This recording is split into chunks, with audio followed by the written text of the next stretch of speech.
ప్రజలు అర్థం చేసుకోండి. 39% ఓట్ పర్సెంటేజ్ ఉంది, 39% ఓట్ పర్సెంటేజ్ ఉంది మాకని విర్రలు వీగుతున్నారు. ఈ లిక్కర్ కుంభకోణంలో బయటకు వచ్చిన తర్వాత 39% ఉంటుందా, 3% ఉంటుందా? ఆలోచించండి. చంద్రబాబు నాయుడు గారు ఒక విజనరీ. వీళ్ళు వద్దన్నా కాదన్నా ఆ విషయాన్ని కాదనే వాళ్ళు ఎవరు ఉండరు. There is no opposition for Chandrababu Naidu garu నుంచి చూడడానికి. ఈరోజు ఆయనకున్న వర్చ్యూస్ కానివ్వండి, వ్యూహ రచన అవనివ్వండి, ఎన్విజన్మెంట్ ఆఫ్ డెవలప్మెంట్ చూడనివ్వండి, ఇలాంటి పర్సన్ పుట్టబోడు. నేను మళ్ళీ చెప్తున్నాను, ఈ మాట రాంగ్గా తీసుకోకండి.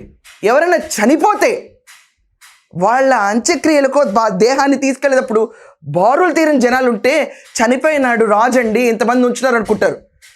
కానీ చంద్రబాబు నాయుడు గారిని రాజమండ్రి జైల్లోంచి బయటకు తీసుకొస్తున్నప్పుడు గంటల తరబడి జనాలు బారు తీరు నుంచుని ఆయనకి వాళ్ళ పట్టున గ్రాటిట్యూడ్ చూపిస్తే చంద్రబాబు నాయుడు గారే మెస్మరైజ్ అయ్యి నీ రుణాన్ని ఎలా తీర్చుకుంటాను, ఈసారి చేసి చూపిస్తాను అని వచ్చారు. ఇది ఒక రుణానుబంధం ఆంధ్రప్రదేశ్కి ఆయనకున్నది, రుణానుబంధం.